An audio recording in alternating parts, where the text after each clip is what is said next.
Team Toxic by Kyron Jarrell Butler, Story 2, Acceptance. It's been 2 years since the incident.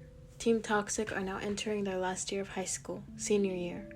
Kai is parked outside of Olivia's house in his car, waiting for her to come out. Late as usual, he whispers under his breath. Finally, Olivia steps outside and walks down her driveway where Kai is parked. Kai gets out and opens the passenger door for her, then proceeds to get back in his car. Olivia and Kai get situated and then look at each other and say, "Good morning." After they speak, Kai pulls off and heads to school. "Will your girlfriend be mad that you're picking me up and not her?" Olivia asks. Kai responds, saying, "Probably." "And does that upset you?"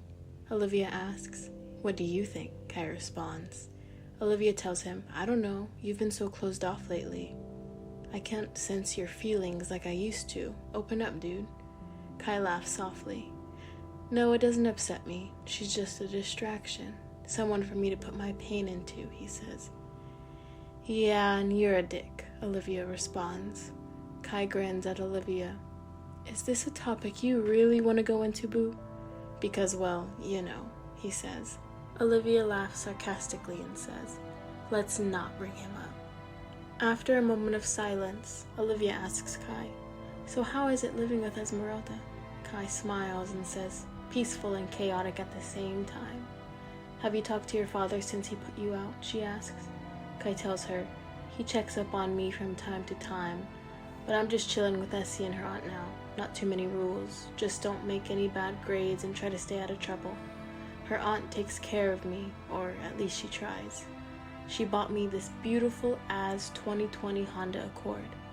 My father was hardly home. He only ever came to dish out an ass whooping when a teacher emailed him. So when we argued, I told him I felt more love outside the house than in the house. He said, so leave, and I fucking left." Olivia tells Kai, "I never knew all that. You never went into specifics." Kai glances over at Olivia saying, "Yeah, well, we had other things going on too, you know." Olivia nods her head saying, "Yeah, you're right." As Kai is driving, Olivia senses something is on his mind. "What's up?" she asks. "You said don't bring him up," Kai says. "Go ahead if it's on your mind this much," she responds. "Has Ryan's parents come to ask you more questions?" he asks. "No, and if they knew what kind of an asshole he was, they wouldn't miss him," she says. Kai chuckles softly. "Been almost a year now," she says. "A year since he took your virginity," Kai replies. "No, dumbass, since you killed him," she says with aggravation in her voice. Kai glances over at Olivia and grins. "You thought you liked that guy too. Now look what happened," he says. "Yeah, it got him killed for fucking with my emotions," she tells him. Kai laughs softly. "Do you think they suspect anything?" Olivia asks. Kai tells her, "No, I burned the body to ashes." "Does anyone else know?" she asks. Kai tells her, "No, didn't want to hear their feedback or their opinions. I didn't need to worry anyone." Olivia looks at Kai and asks him, "Does it ever get tiresome, holding in all these secrets?" Kai looks at her and says, "I don't know." Olivia looks away from Kai and out of the window saying, "At least you don't hide anything from me."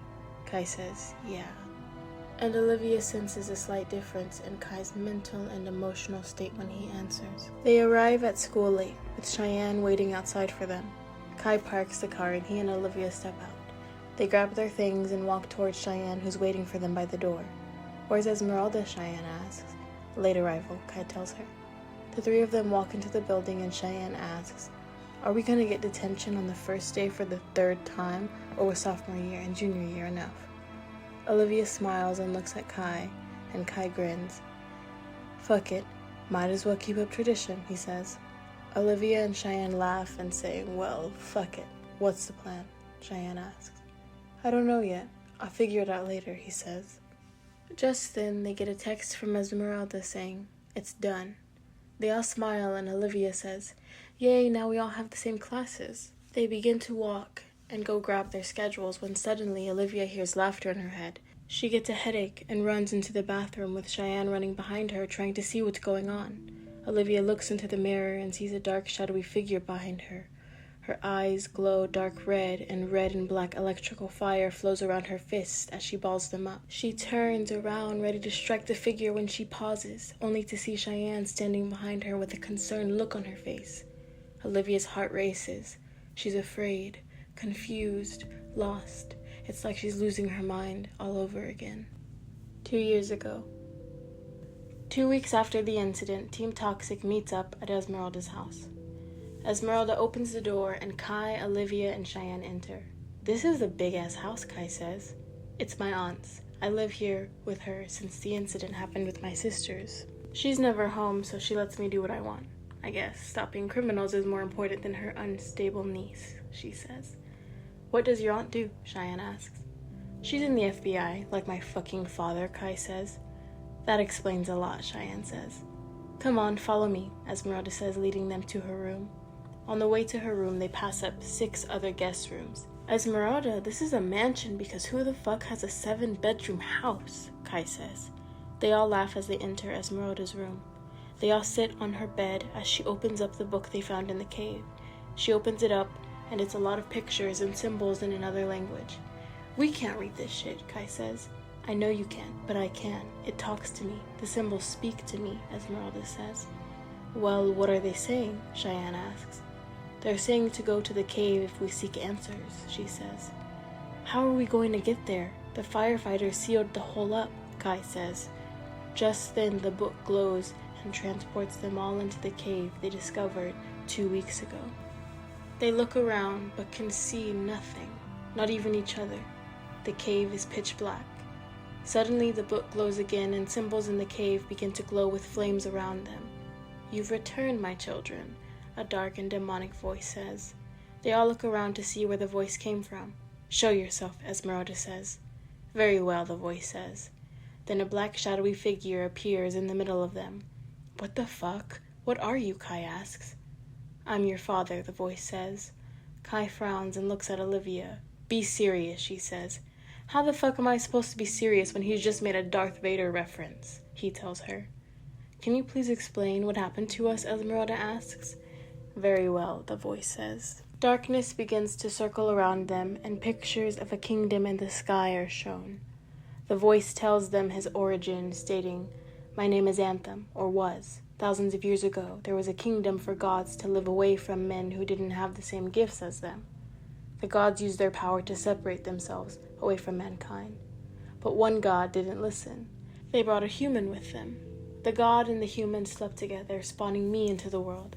So I, a half-god, was an abomination to them. Throughout my years there, I proved time and time again that I was equal to them in power, almost even stronger, showing them that they aren't gods, but false gods. The false gods had a book, called the Book of Light. It had all their knowledge and secrets in it. Everyone else was allowed to read it except me, because I wasn't a full-blooded false god. So one day I snuck past the guards and retrieved the book. I opened it, and it bestowed me with the knowledge of their power, opening my eyes to things and other powers and magics I could never muster. But then I could. The king found out and cast me out because he was afraid of me and others who grew stronger than him. I walked among humans for years before discovering that I was not alone, that the others he cast out walked amongst me as well. My magic was weakened, but while I walked amongst the humans, I learned that many things strengthened my magic. Different plants, herbs, even blood. I had a lot of anger, so I took it out on the people in this world. I would drink their blood and learn that different blood types strengthened me. Years passed before we finally devised a plan to reach the kingdom again and overthrow him, but we needed an army, more of us. So if we failed, we would have a legacy to fight for us. So we created a book and filled it with our magic, but also something else. You see, when the king cast me out, he did so not knowing that I had the Book of Light with me. So I took the book and warped it, degraded it with darkness, with my rage, making the magic that the book possessed more powerful. Their magic was made for show and for fun, but mine was made to cause destruction and devastation. Only those who carried pain and darkness in them already could survive the transition. I sensed all your pain, your loneliness as if it was calling out to me. You see, after we went to war with the king, it was a massacre. We killed dozens and even brought the kingdom down from the sky. The king used the last of his power to turn us into what we were on the inside, darkness. And then he spread us and sealed us up across different parts of the world. What he did not know is that I still had enough magic to summon my book to me and have it locked away with me, and I did. Pause. How do we fit into this equation? Kai asks. The voice says, like I stated, only those who carried pain and darkness in them already could survive the transition. I felt it calling to me as if it were reaching out to me, so I used the last of my magic to call down lightning, bringing you to me. Kai and the others sit there speechless. Present day. Kai rushes into the restroom, making sure Olivia is okay. He sees her sweating and shaking. He can see that she is scared of something. Liv, what's wrong? He asks, running up to her. She grabs him and slams him into the wall. I thought you said you handled it, she yells. Kai yells back saying, Olivia, Ryan's dead. He couldn't live after what he put you through. Olivia loses control. Kai gets closer to her face and looks in her eyes. He opens himself up emotionally. She sees this, and when she looks in his eyes, she feels it, senses it. The darkness, the pain, the sadness. All those feelings overwhelm her, causing her to cry. She's back in control of herself. She's weakened, overwhelmed. Kai wants to comfort her, but he's upset. He didn't want to do that to her, but it was the only way he knew how to calm her down without physically hurting her. Olivia falls to the ground, overwhelmed with feelings. Cheyenne holds her, trying to reassure her. Just then a girl walks out of a stall and looks at them. Cheyenne, Olivia, and Kai look at the girl in shock, for they thought they were alone. The girl walks past them, looking at them in horror, and walks out of the bathroom. Cheyenne's eyes glow green as she places her hands on Olivia's head and chest, healing her, taking away her pain. After a few moments, Olivia is okay. She looks up to apologize to Kai, but he disappeared. Cheyenne helps Olivia up, asking her, Are you okay? Yeah, I'm better now, thanks, Olivia responds. Olivia, who's Ryan? Cheyenne asks. Olivia looks at Cheyenne and doesn't answer the question. Instead, she says, Let's go find Kai. Olivia and Cheyenne run out of the restroom, trying to find Kai. Why are we running? Cheyenne asks.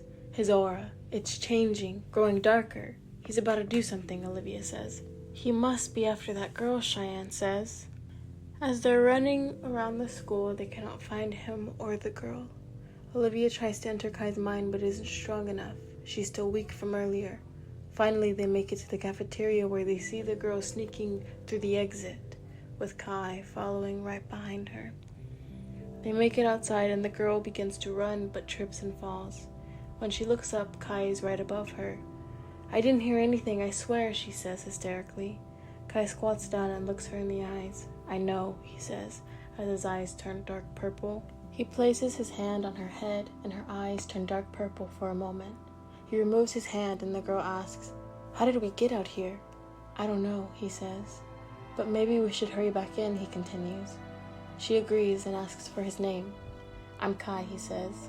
She tells him, Hi Kai, I'm Morgan.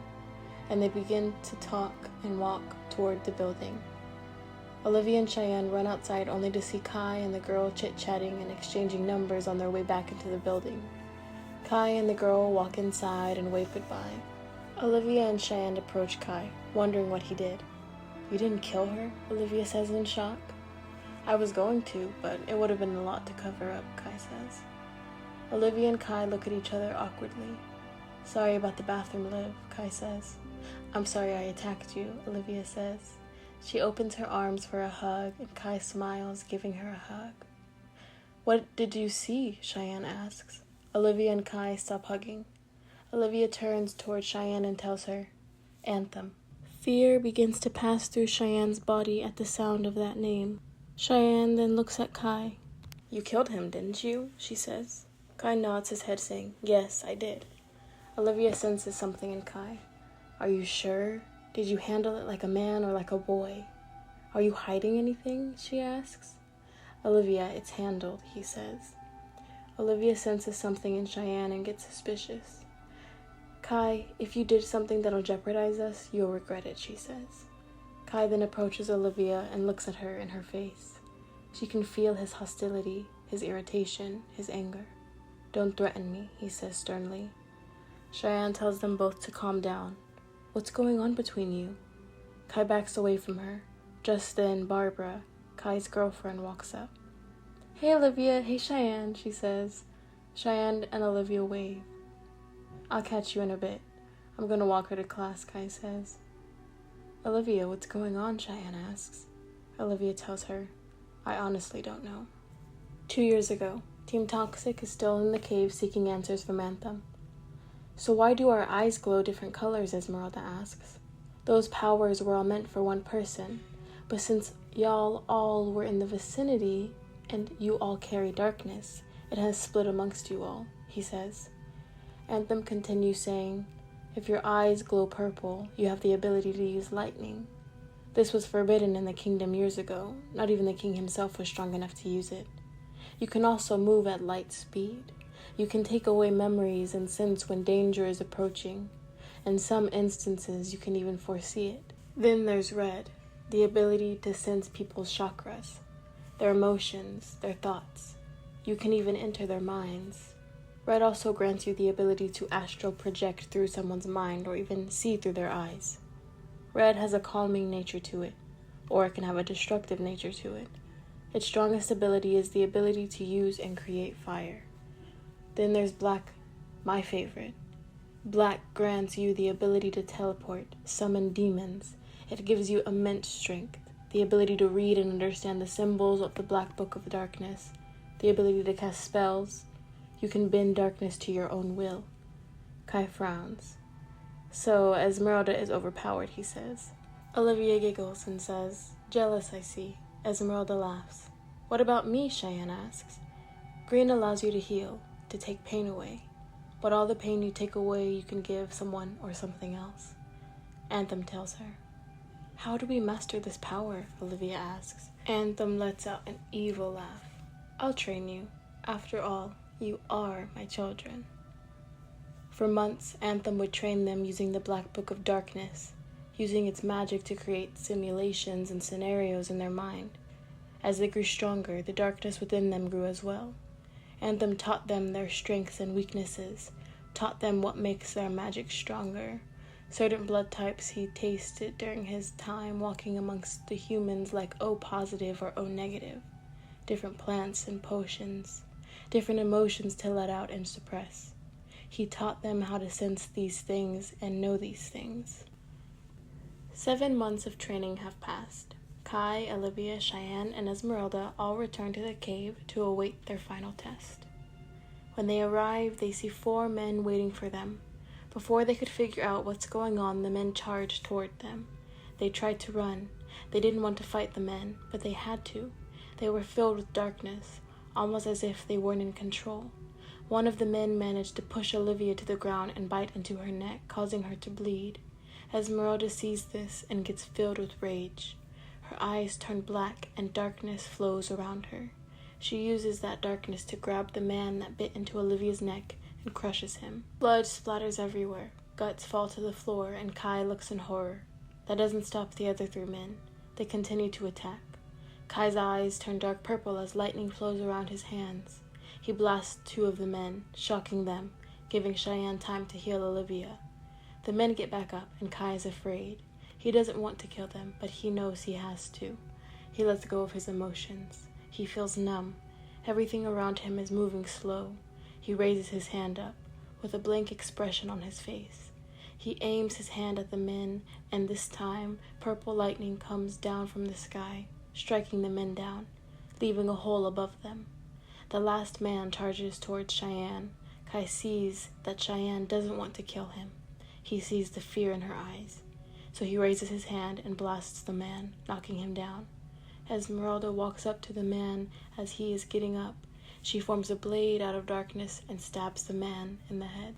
There's dead silence. No one is saying anything. Everyone is confused. Then a demonic laugh is heard. Rocks begin to float above them, repairing the hole Kai left above them. Anthem appears, congratulating them. "You are all now ready," he says. "What the fuck?" Ready for what? Cheyenne shouts. For war, he says. Present day. Kai walks into first period after walking Barbara to class. Kai walks to the back where Olivia and Cheyenne are sitting. Next to Olivia is an empty seat with her backpack in it. Kai walks up to her and points to the backpack, hoping she would move it. Olivia laughs and says, "I don't speak sign language." Kai laughs and moves Olivia's backpack and then sits down. "I like how y'all can play fight. It's interesting to watch," Cheyenne says. They both begin to giggle. "She's right," Olivia says. Out of nowhere, Cheyenne's nose begins to bleed, and Olivia hears a demonic laugh. "Something's happening," Cheyenne says as she wipes the blood off her nose. Olivia pulls her phone out, sending Esmeralda a text, hoping she can find a way to get them out of school. After 20 minutes, Esmeralda texts them saying, "Leave the building after first period." So as soon as first period is over, they all dash out of the building and drive to Esmeralda's house to find answers. As Kai is driving, he can see that everyone is extremely rattled. Cheyenne is in the backseat shaking and Olivia is in the passenger side sweating. "He's supposed to be dead," Olivia says as she glances at Kai. "I handled it," he says. "Kai, you failed. Who else could this fucking be? You were weak and couldn't finish the job," she says. "You don't know what you're talking about," Cheyenne says. "Cheyenne, who else could it be? Who else would have a reason?" Olivia asks. Cheyenne doesn't say anything back, though. "Were you afraid, Kai? Was it too much to handle? Did you hesitate? What happened?" Olivia asks. Kai sits there, taking verbal onslaught. "Olivia, this isn't you. Why are you acting this way? What the fuck is your problem?" Olivia sits there in silence when Kai finally speaks. He says, "She's never been afraid before, not like this. Anthem is one of the few people that can make her feel things she doesn't want to feel. To be put in a place she doesn't want to be placed in a box with just her. The feeling of deep loneliness, the feeling of drowning in your own darkness, your own emotions, where you're reaching out trying to grab something but there's nothing there. So then you just sit there and choke, drown, suffer until it suddenly stops. It feels like it's gonna last forever. You don't know if it'll ever stop, but eventually it does. And what felt like forever was only a couple of minutes, but those minutes felt like an eternity. That's what he did to her. That's where he put her. That's what she's afraid of. She's not scared of him, but what he did and how that memory haunts her.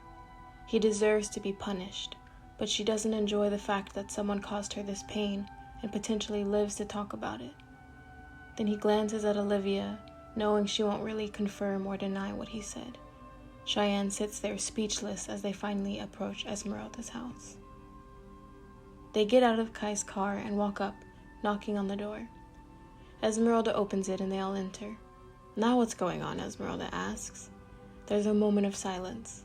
"Well?" Esmeralda asks in a demanding tone.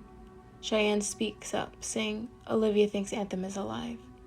Esmeralda doesn't flinch, doesn't tremble, or isn't surprised.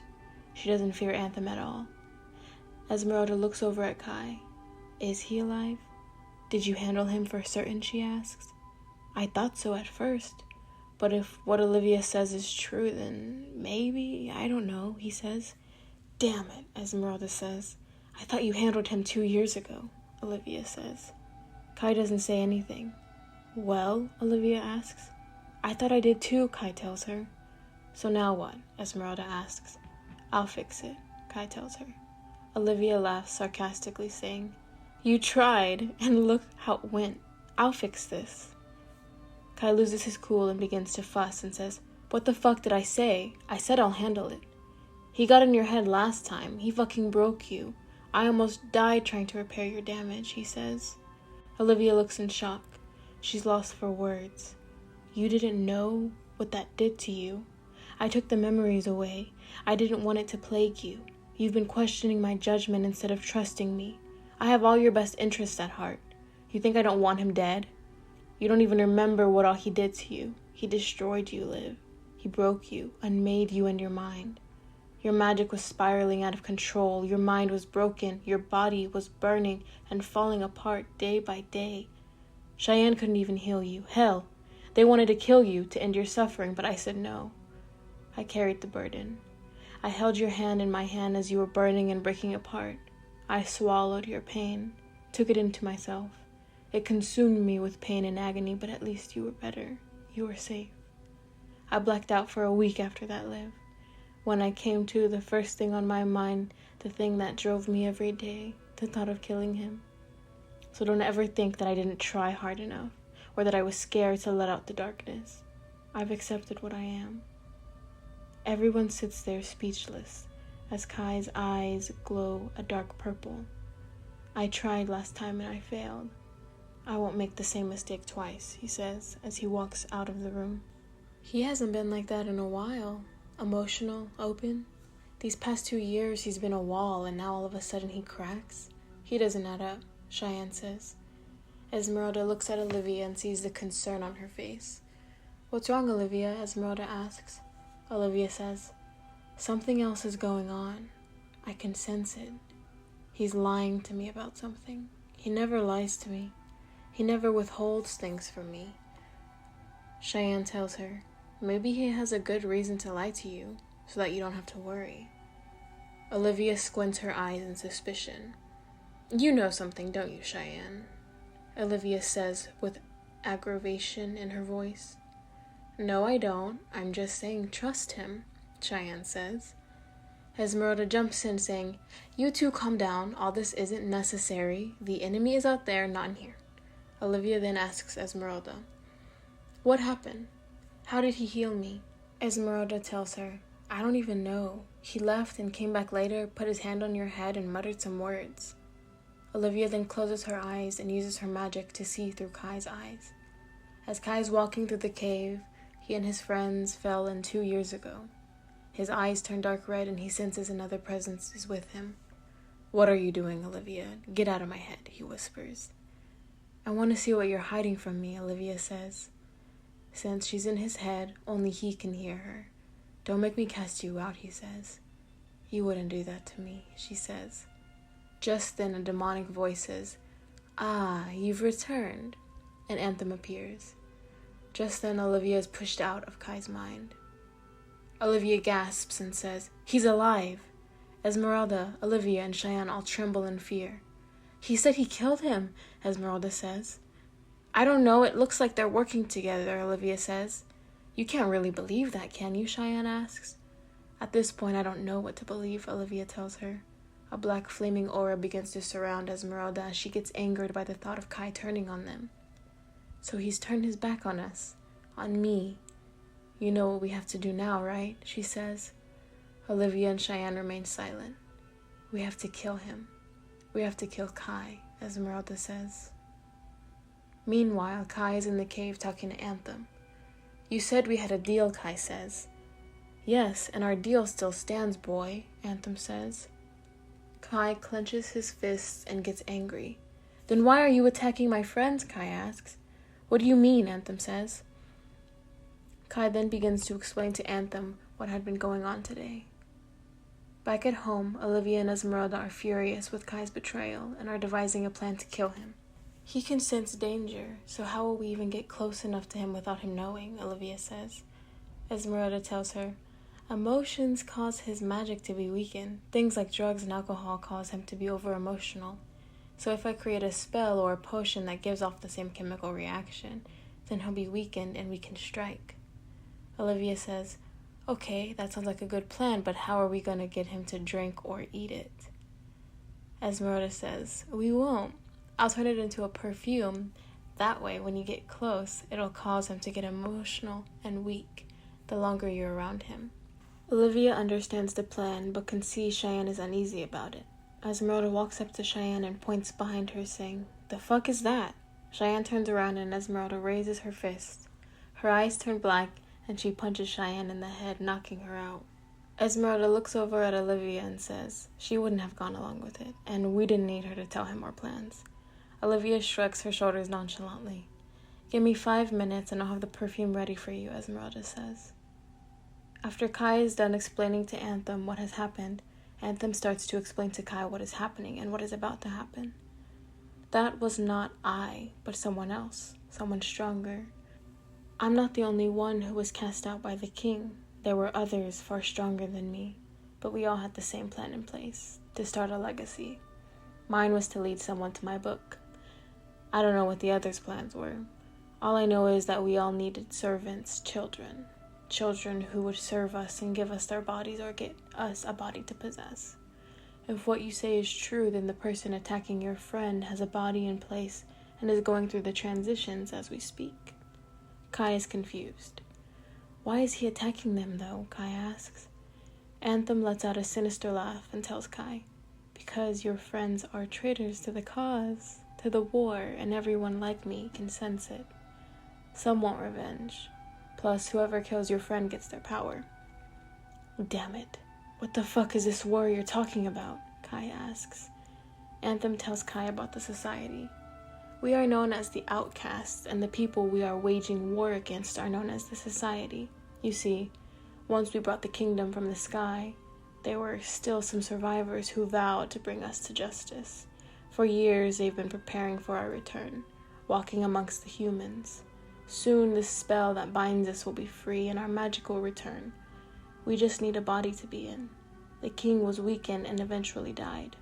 We've just been waiting for his magic to wear off. Kai demands to know how to kill who was attacking his friends. Anthem laughs at Kai. Remember what I told you when you tried to kill me, he says. 2 years ago, Kai is teleported into the cave where Anthem resides. Kai is angered and a black and purple electrical aura is flowing around him. Show yourself, he demands. Anthem then appears and begins to laugh. Kai yells in rage and aims his hand towards Anthem, letting out a powerful blast of lightning. The blast goes right through Anthem and hits the wall behind him. Black smoke then begins to circle around Kai's neck. The smoke begins to grip Kai's neck, lifting him off the ground, choking him. Dumbass, did you really think you could attack me, kill me? I am a spirit, a demon. I have no physical form for you to destroy, Anthem yells.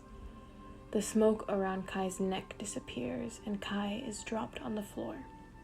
Kai gets up off the ground. What the hell did you do to me, friend? He asks. Anthem tells Kai, Olivia came at me. She tried to attack me for that. She suffered. I entered her mind and brought her worst pains and fears. That alone shall overload her magic, causing her body to spark from the inside and break apart. How can I fix this? Please, I'll do anything. Just don't let her die, Kai pleads. Anthem laughs at Kai's weakness. Tears begin to fall from Kai's eyes. Anthem moves closer to Kai and tells him, let's make a deal. Kai wipes the tears off his face and asks, what's the deal? Present day. Kai teleports out of the cave after finding his answer. He is sitting in his room at Esmeralda's house thinking of a plan. Olivia hears someone and tells Esmeralda, I think he's back. Olivia senses a serious rage in Esmeralda. Esmeralda says, let's start. Olivia looks at Esmeralda. She sees the hurt in her eyes. Esmeralda, I feel what's going on inside of you. Are you sure you're okay with this? She asks. Esmeralda tells Olivia, I thought he'd be the last person to turn his back on me. It really hurts being wronged. I haven't felt this pain in so long, but it's about to be over soon. I'll feel better when he's dead. Olivia then sprays the perfume on herself and walks into Kai's room. Thanks for knocking, Kai says sarcastically. Olivia walks in and sees Kai sitting in his bed. I know that look, she says as she sits next to Kai. Kai smells Olivia's cologne and tells her, You smell good, Liv. Olivia smiles, saying, Thank you. Kai starts to feel weird, kind of sleepy, almost drunk. He feels the urge to cry and to talk. He feels stressed and overwhelmed with emotions. What's wrong? Olivia asks. Kai smiles and says, Nothing, I'm fine, just tired. Olivia then has a sad look on her face. She doesn't want to kill Kai, but she doesn't know what's going on. He's working with the enemy, the person who scared them, changed their lives. Olivia asks Kai, Why have you been pulling away? To protect you, he responds.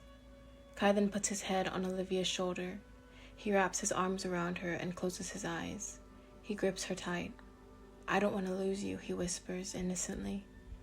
Olivia can feel Kai's guilt, his hurt, his sadness, all the things he suppresses and hides from people. She can feel it all. She understands it all. She feels something else too. She can sense that Kai is somewhat at peace. His head on her shoulder, his arms wrapped around her. He's finally at peace. Protect me from what? Olivia demands to know. Kai is finally weakened. He feels sleepy. He tries to get up and falls to the floor. Olivia leans over to look at Kai. Kai looked up with rage in his eyes. What's wrong? Olivia asks, pretending like she doesn't know. Kai stands up and reaches for her neck and begins to choke her.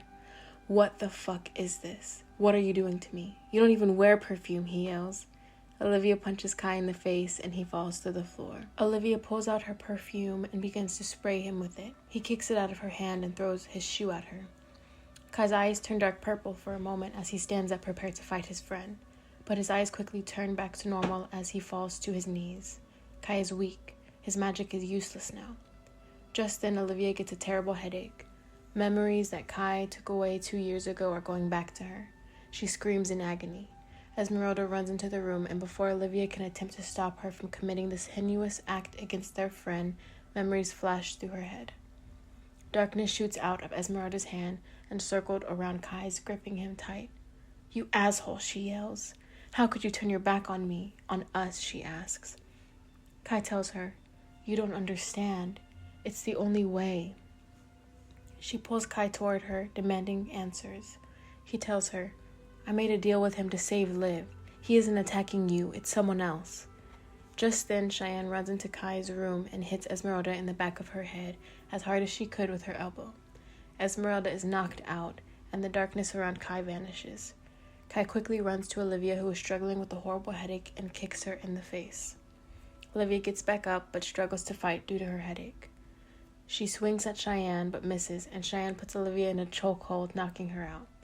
She lets go of Olivia, dropping her on the floor. Then she walks over to Kai.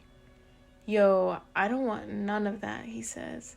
She grabs him by his neck, lifting him off the ground and throws him in bed. She then jumps onto him, places her hand around his neck. This is kinky, he whispers awkwardly.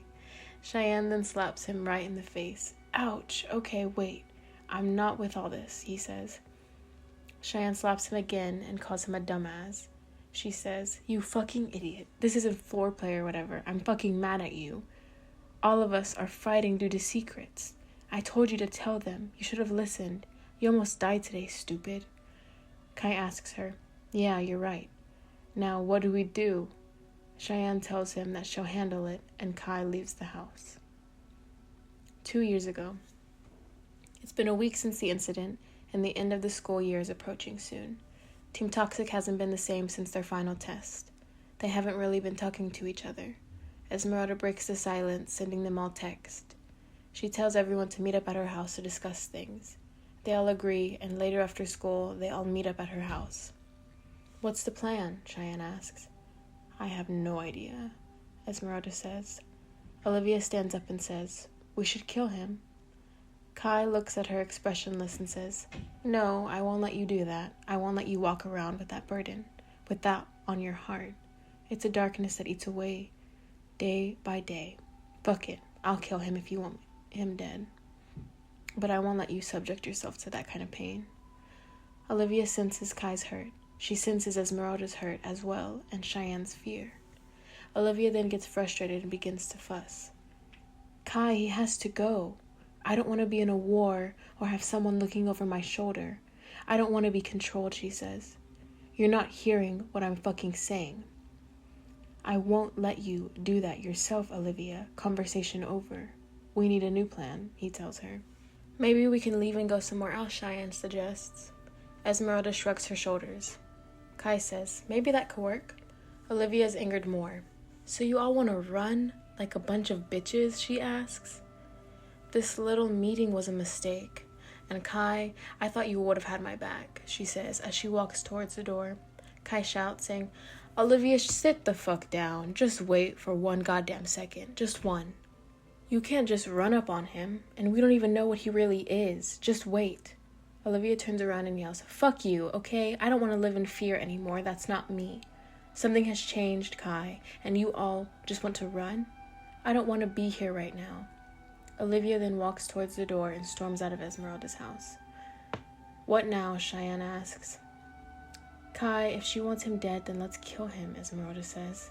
Kai looks over at her and asks, and how the fuck would we do that? We don't even know if we can. Esmeralda sighs. Cheyenne is lost, and Kai is frustrated. Meanwhile, Olivia is walking back home, aggravated at the others for wanting to run. If they won't help me, then I'll do it myself, she says to herself.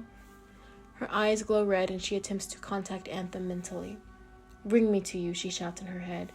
There's a flash, and Olivia is transported to the cave where Anthem resides. Yes, my child, he says. Olivia aims her hand at him and lets out all of her power. Shooting a powerful beam of fire towards him, the blast goes right through him, and Anthem laughs.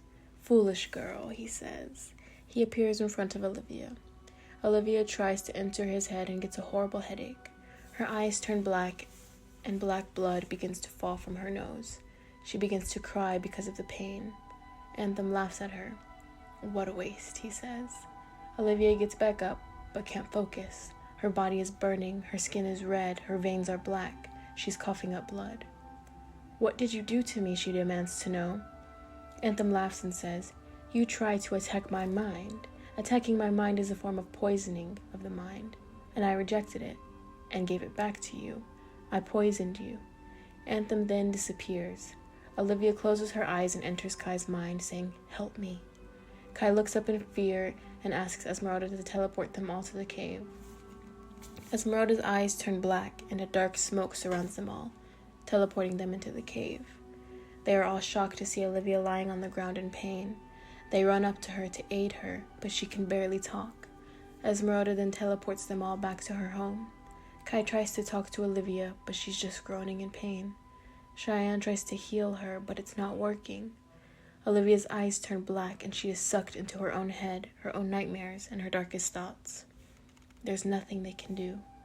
Kai grabs Olivia's phone, since he knows the password, and texts her parents, saying she'll spend the night at Esmeralda's house. Days go by, and it's getting worse and worse. Olivia's body is falling apart. Blood coming from her ears, her eyes, her nose, her mouth, her vagina. She's even sweating black blood.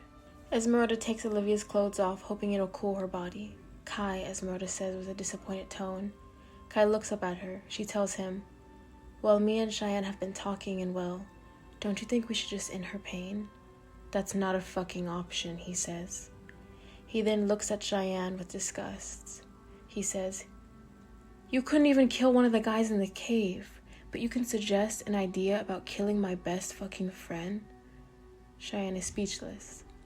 I need some air, he says, as he gets up and leaves the room. Kai sneaks and grabs the black book and leaves the room. He doesn't want to see his friend in pain like this. Present day. Olivia and Esmeralda are lying on the ground when Cheyenne splashes water on them, causing them to wake up. Esmeralda gets up angry, and so does Olivia. Why should I not stomp you into the floor? Esmeralda asks. He's not against us, bitch, Cheyenne responds. Esmeralda's eyes turn black, and she approaches Cheyenne and asks, then why the fuck is his dumbass talking to Anthem? He said he was dead, that he killed him. Why the fuck did he lie? He did it to protect me. That's what he said when the perfume was affecting him, Olivia tells them. Esmeralda stops walking towards Cheyenne. Her eyes go back to regular brown. So he wasn't turning his back on me? Esmeralda asks. Her lips quiver as tears fall down her face. I thought he turned on me, Esmeralda says. Cheyenne walks up and hugs Esmeralda, holding her as she cries. What secret was he hiding? Olivia asks. Cheyenne says, I'll let him tell you. It's time we let all of these secrets out. They're tearing us apart. Olivia nods her head, agreeing with Cheyenne. Olivia then pulls out her phone and calls Kai. Kai is sitting in an empty parking lot trying to gather himself when his phone buzzes. He reaches in his pocket to grab it and sees the name Mommy Slim calling. He answers the call but doesn't say anything. After 10 seconds, he says, Olivia, why'd you call if you weren't going to say anything? Olivia giggles and says, I know you hate when people do that, so, you know. Kai chuckles a bit. Kai, we should talk. I'm sorry, Olivia says. Kai tells her, there's nothing to be sorry about. I should have come to you, Liv. Come back so we can talk, okay? Olivia says. Kai playfully says, Roger that. As he's about to hang up, Olivia says, Kai, wait. there's something you should know. What is it, he asks. Kai, when you were weakened and damn near immobilized, the memories you took away from me came back. I guess when you got extremely weak, whatever you did was reversed, she tells him. There's a moment of silence. After a few seconds, he says, we'll talk soon, okay, Liv? I'll be there in a bit. She says okay, and then they both hang up. Olivia walks up to Esmeralda, who is crying, and tells her, It's okay, Essie. No, it's not, Olivia. I almost killed his dumb ass. Olivia doesn't know what to say, so she says something Kai would say to change the mood. Olivia says, well, Esmeralda, it be like that sometimes. Esmeralda lets go of Cheyenne and looks at Olivia with a confused look on her face. No, Olivia, I don't think it does, Esmeralda says. Cheyenne then bursts out laughing at Olivia's dumbass statement. I'm never using Kai slang again, Olivia says, and Esmeralda begins to laugh and hug Olivia.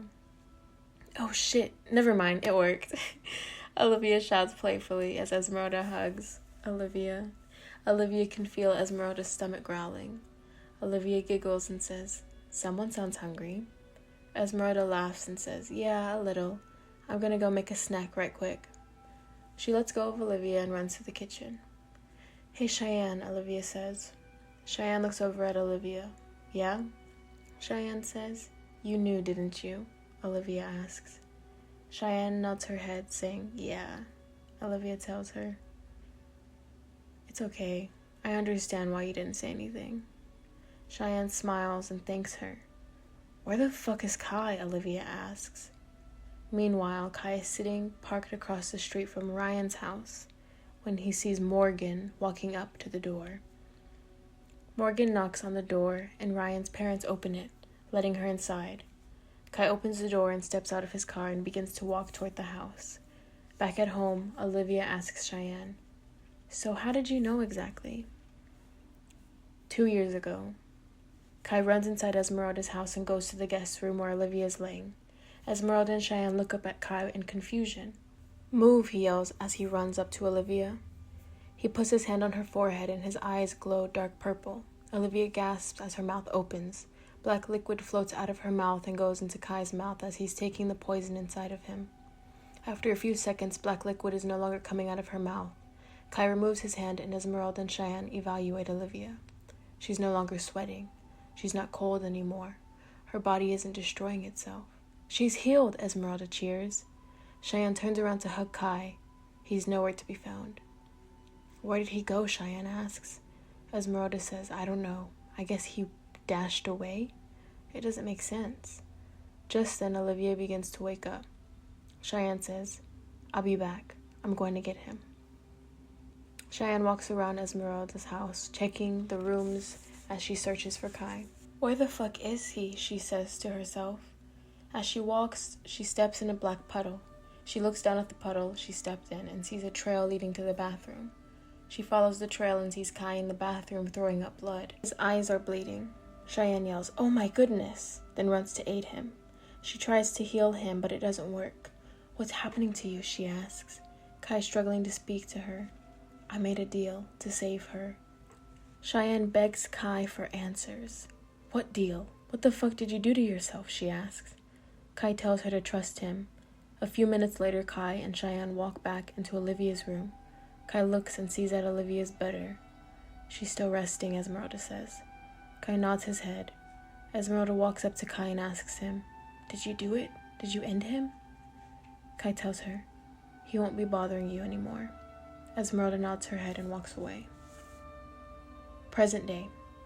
After Cheyenne finishes explaining to Olivia what all happened 2 years ago, Esmeralda comes back into the room. It took you an hour to make a fucking peanut butter and jelly sandwich? Olivia asks.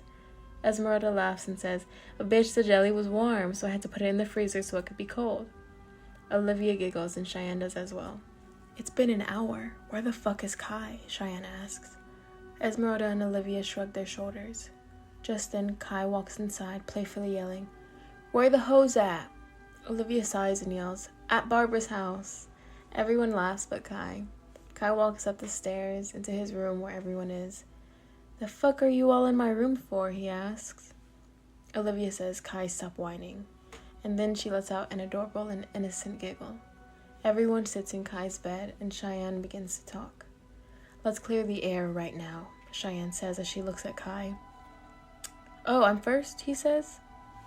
Esmeralda says, "Yeah, dumbass, you're the only one with the fucking secrets." Kai sighs and gets up and walks toward the front of his bed as if he's giving a presentation. "Hi, I'm Kai. Holy shit, that rhymes. Yo, what the fuck?" he says as he gets all excited. Olivia says, "Spill the beans or get off the fucking stage." Kai squints his eyes at Olivia. "Bitch, this is my room though," he responds. Olivia gets out of bed and approaches Kai. All right, my bad. I'm sorry, honey," he says as he backs away from Olivia. Olivia giggles and says, "Too late. I'm already up, bitch." Kai sighs and Olivia raises her hand up to slap him. Kai grabs her hand and bites her finger. Olivia laughs and says, "Ouch, is that a kink of yours or something?" Kai laughs and says, Yes, the fuck it is. Now get your ass in bed." Olivia walks back toward the bed, laughing. "That sounded wrong," Cheyenne says. Kai grins and says, "I know."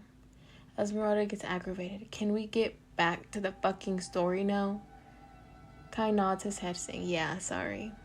Kai tells them about his conversation with Anthem, about how there are others like him, others that are more powerful. He tells them about the society and everything that he and Anthem discussed. He tells them that the only reason Olivia is alive because he made a deal to save her. Everyone is silent. They are shocked to learn all these things and that Kai kept it from them. "What's the deal you made with him, Kai?" Olivia asks. She senses Kai's uneasiness. He's afraid. "It's not important," he says. Olivia gets upset. "Kai, don't do that to me, okay? I want to know. What the hell did you do?" Kai says, "My body. The deal was to give him my body. My body when I turned 21. Olivia, Cheyenne, and Esmeralda are shocked. "How the fuck could you make a deal like that?" Esmeralda asks with sadness in her voice. Kai tells her, "I'm sorry, I just needed to make sure she would live. I only agreed to it if he left you all alone, and he did. It's someone else after you all. They've been watching us. We're viewed as traitors because we want nothing to do with this war." "What war?" Cheyenne asks. "The society," Esmeralda says. "You know about it?" Kai asks.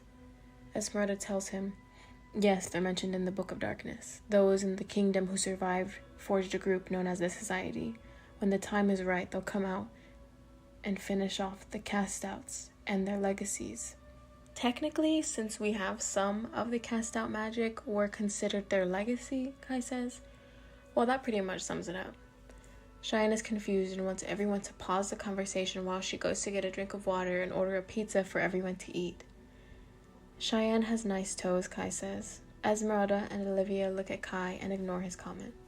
Kai squints his eyes and grins. "Olivia, I want a hickey," Kai says, attempting to annoy her. Olivia smiles and says, "Where?" Kai is shocked and tells her, "On my neck, duh." So Olivia walks up to Kai and sits next to him. She moves her head toward his neck. Her lips get closer and closer. He can feel her warm breath hitting against his neck. The bottom of her lips slightly caresses his neck and she moves up towards his ear. Olivia then softly and slowly whispers, "Ask Barbara for a hickey, Kai." Kai frowns and Olivia gets up saying, "Ha, bet you thought," and walks back by Esmeralda. Esmeralda laughs at Kai, and Kai giggles slightly. After 30 minutes of them goofing around upstairs in Kai's room, Cheyenne calls Kai so he can come downstairs. "Yeah?" he asks. Cheyenne giggles and says, "You're paying for the pizza." Kai frowns and pulls his wallet out and hands the delivery woman a $50 bill and tells her to keep the change. Cheyenne grabs all the pizza and smiles, telling Kai, "Thank you." After Cheyenne comes back with the pizza, they all sit down and continue their conversation. "So who's Ryan?" Cheyenne asks. Kai coughs, choking on his slice of pizza. "Shit, guess I'll explain that shit too," he says as he glances over at Olivia. Olivia nods her head, giving Kai permission. "Well, Ryan was an asshole, and he fucked over Olivia, and that couldn't stand. 1 year ago. Sophomore year ended almost 3 months ago, and junior year is about to begin in a few days. Kai's over at Olivia's house helping her pick out her outfits for the first week. Olivia, just wear all black like I do," Kai says. Olivia, who is sitting on the couch texting, says, "Oof." "The fuck? Oof?" That's not an answer, he says. Kai then turns around to see Olivia with a huge smile on her face. Kai then walks and sits next to Olivia. So, who are you texting, bestie? Olivia says, mind your business, bestie. Kai frowns and catches an attitude. I see how it is, he says. Olivia giggles. You thought that was funny? He asks. Olivia looks up from her phone and says, huh? Kai gets aggravated. Yo, you ain't hear shit I just said, he shouts. Olivia laughs at Kai's attitude. Wow, all this emotion and aggravation, it's an adorable look on you. Kai sits there in silence while Olivia continues texting.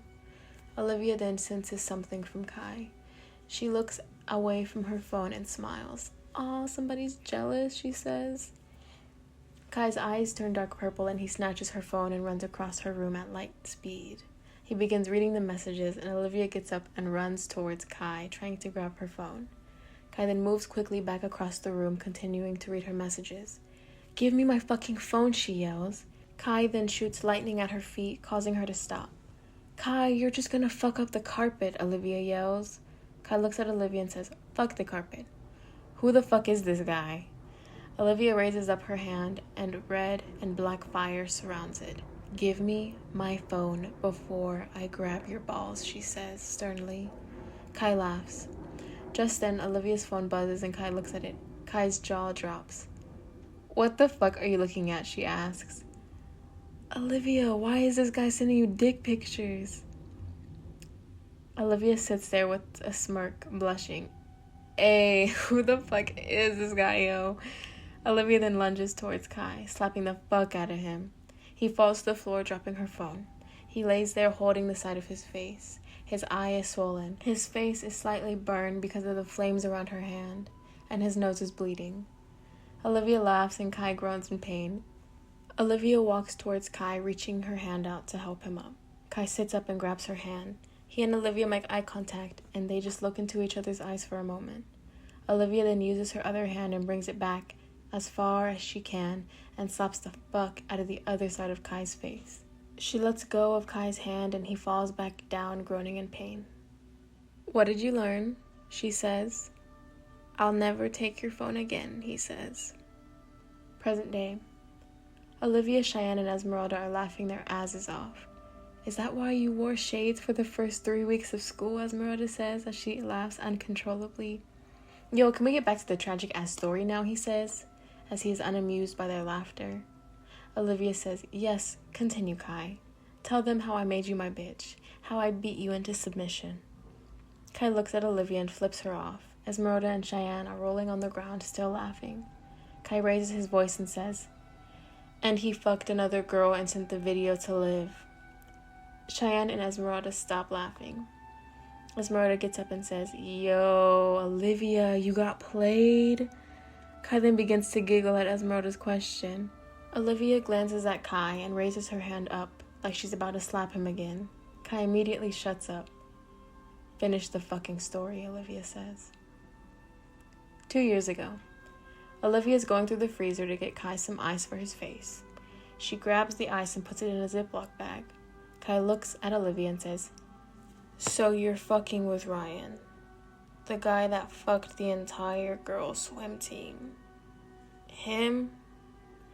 Olivia sighs. I think he's changed, Olivia says. Bitch, you think? You can sense shit and read minds and shit, and you think he changed? The fuck do you be sensing? Kai asks. Olivia says, well, we've been texting all summer. I talked to him toward the end of sophomore year, and I sensed that he really liked me. Olivia, you can't sense shit through text, he responds. I didn't ask for your opinion, Olivia says. Kai gets mad at Olivia's statement. Olivia can sense Kai suppressing his emotions more. Wait, Olivia says. No, fuck it, it's cool. I'll catch you later, he says, as he leaves her house. Later, Olivia meets up with Ryan at his house. Ryan introduces her to his family. She senses a good vibe from his mother and father. After they make small talk, Olivia and Ryan go upstairs to watch a movie. Olivia can sense that Ryan really likes her. As they're sitting in his bed watching a movie, Ryan's hand slightly brushes against Olivia's thighs. Olivia can sense that he's desiring. She knows what he's thinking. Ryan then moves Olivia's hair around her neck and begins to kiss and lick all over her neck gently. Olivia moans softly. Ryan grabs Olivia's chin, turning her face towards his, and begins to kiss her bottom lip. After 3 or 4 kisses, he begins to bite and suck on her bottom lip. Olivia then places her hands on his zipper and unzips his pants and slowly pulls them off. Ryan grabs Olivia's shirt and takes it off, as well as her pants and boxers. Ryan looks at Olivia's boxers with a confused face. "Don't ask," Olivia says as she pulls him back toward her and finishes kissing him. A couple minutes later, he's on top of her. He grabs her legs and attempts to put them behind her head. She isn't that flexible, so they don't go back that far. He slowly inserts his penis inside of her and begins to stroke slowly, gracefully. Olivia can sense he's enjoying it. He strokes a little faster, going in and out, in and out. Her legs begin to shake. Olivia gasps as he goes faster and harder. He turns her on. Olivia feels herself slipping. She's losing herself, about to release, about to climax. She just needs a little longer, a little more time. Suddenly, it's all over.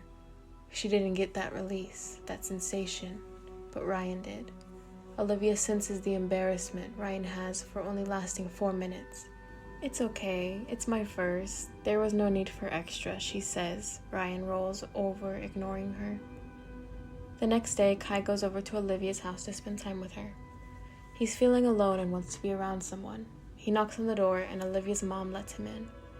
He greets her parents and heads up to her room. Instead of knocking, he just waltzes right in. "You don't know how to knock?" she asks, frustrated. "Nope," Kai says as he dives in Olivia's bed, landing right next to her. "You could have closed the door," she says as she gets out of bed to close the door. Kai notices Olivia is walking funny and slowly.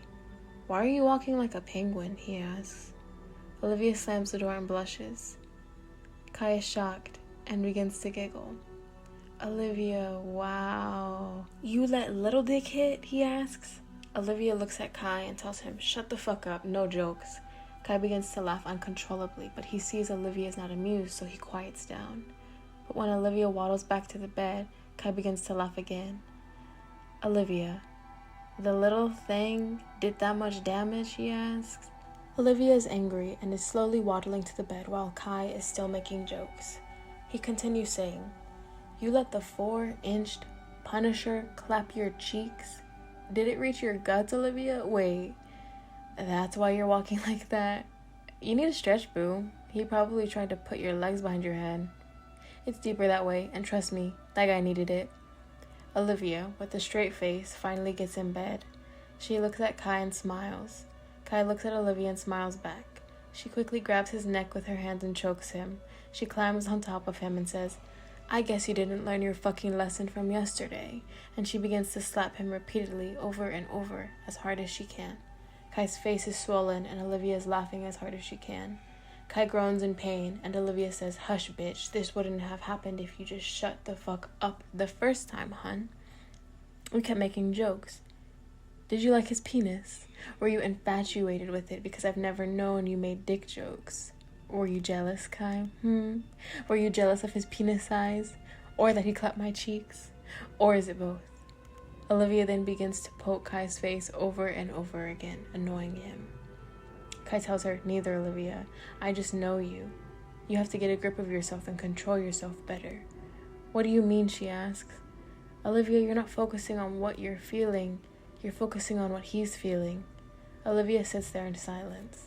She is conflicted, because Kai's right. What if Ryan really is playing her? What if she did give something so valuable to someone who didn't think about her at all? Kai says, "Yes, he likes you. You can sense that. But look past that. What do you feel? Don't feel what he feels. Feel what you feel." 2 weeks pass since Olivia and Ryan had sex. It's been awkward, so they haven't been texting each other. Olivia is sitting at home wondering what to do. Olivia breaks the silence by sending him a picture of her coffee. He texts back immediately saying, "Nice. Is it sweet like you?" Olivia texts back saying, "LOL, no. Black coffee is bitter." Ryan replies with, "Well, come taste my white coffee. It's pretty sweet." Olivia laughs her ass off at Ryan's corny joke. She texts him saying LOL. Ryan responds with a dick picture. You want a taste? He texts with a tongue emoji. A blowjob, Olivia responds. Ryan replies, yeah. Olivia responds saying, LOL, no. Find another girl who does that. That's not really my thing. Ryan texts her saying, LOL, GTG. And Olivia says, okay, text me later. She doesn't get a response. 2 or 3 days pass without a response back from him. Junior year will start in 9 days, and she doesn't want the beginning of the school year to be awkward. She doesn't want any drama. Olivia texts him asking if he's upset. He responds back to her a couple seconds later. The text read, it's all good. I figured we weren't on the same wavelength. Olivia gets pissed and texts him back saying, the fuck does that even mean? He doesn't text her back. 4 days have passed without a response, and school will start in 5 days. Kai texts Olivia asking if he could come over.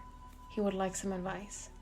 Olivia agrees and Kai runs to her house at light speed, appearing in only a few minutes. Kai knocks on the door and Olivia lets him inside.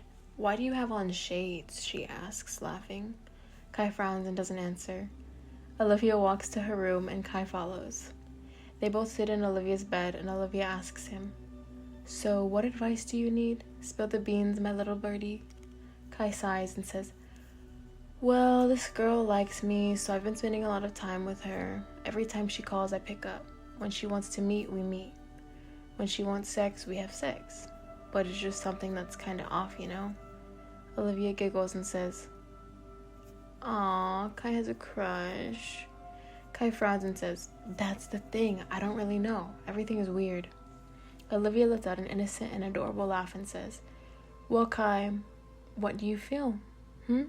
It seems like you've been doing things based on her feelings and not yours. Set your feelings aside and look inside yourself. What do you feel? Kai grins and says, you should take your own advice, boo. Olivia looks at Kai. She's kind of confused. She has no idea what Kai is talking about, and suddenly it all clicks. Kai, you're not talking to anybody, are you? You're using my situation as an example. Kai sighs and says, yeah, I'm not trying to bother you, I'm just looking out for you. Olivia, listen. Lately you don't do things based on your feelings, you do it based on other people's feelings. Olivia, Anthem always told us and showed us what we could do with our magic, but he never showed us our weaknesses. Your weakness is doing things because you allow what you sense to drive you. Fucking with this dude is not wise, Liv. Days go by since Kai and Olivia last discussed her situation with Ryan. School is about to start in 3 days. Olivia finally has gotten a grip of her feelings, not just with Ryan but with everyone. How she views things, how she thinks, what she feels, and why she feels them. She's overcame her weakness, the flaws within her mystical abilities. She calls Ryan to see how he's doing. Hello, he says. Olivia hears the confusion in his voice and asks, did you delete my number or something? It sounded like you didn't know who this was. Ryan says, oh, well, you did tell me to talk to other girls, so what did you expect? Olivia laughs and nonchalantly says, I was joking when I said that, but okay then. Ryan hears the laid-back tone in Olivia's voice and says, oh, so you don't care or something? Olivia sighs and says, what we did was a mistake and I apologize. I just wanted to be mature about it or whatever. Ryan doesn't say anything and hangs up the phone. Olivia shrugs her shoulders and brushes it off. Later that same day, Ryan sends her a video of him having sex with another girl. Olivia feels disrespected and calls him.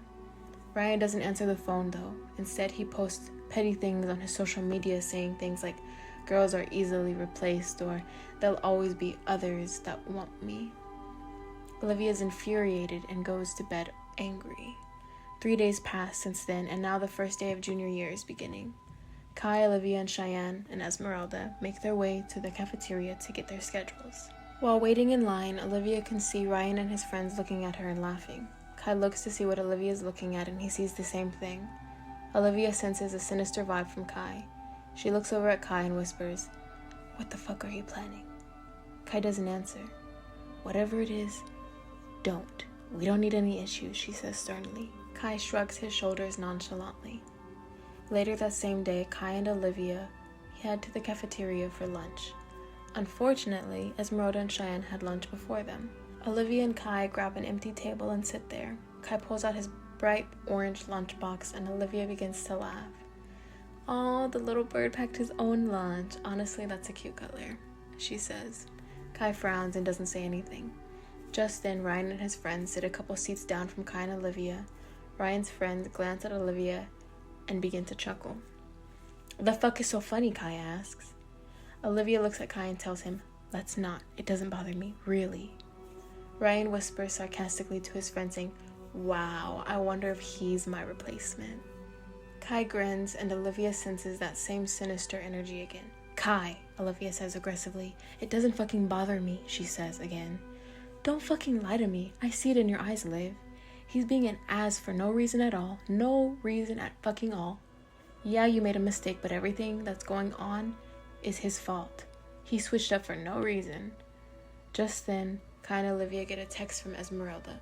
Esmeralda has gotten in trouble for being out of dress code. Now she has to report to detention after school. Ryan makes yet another joke saying, "I hate pussy that smells bad." He then turns and looks at Olivia. His friends begin to laugh more. Olivia gets up and walks towards him.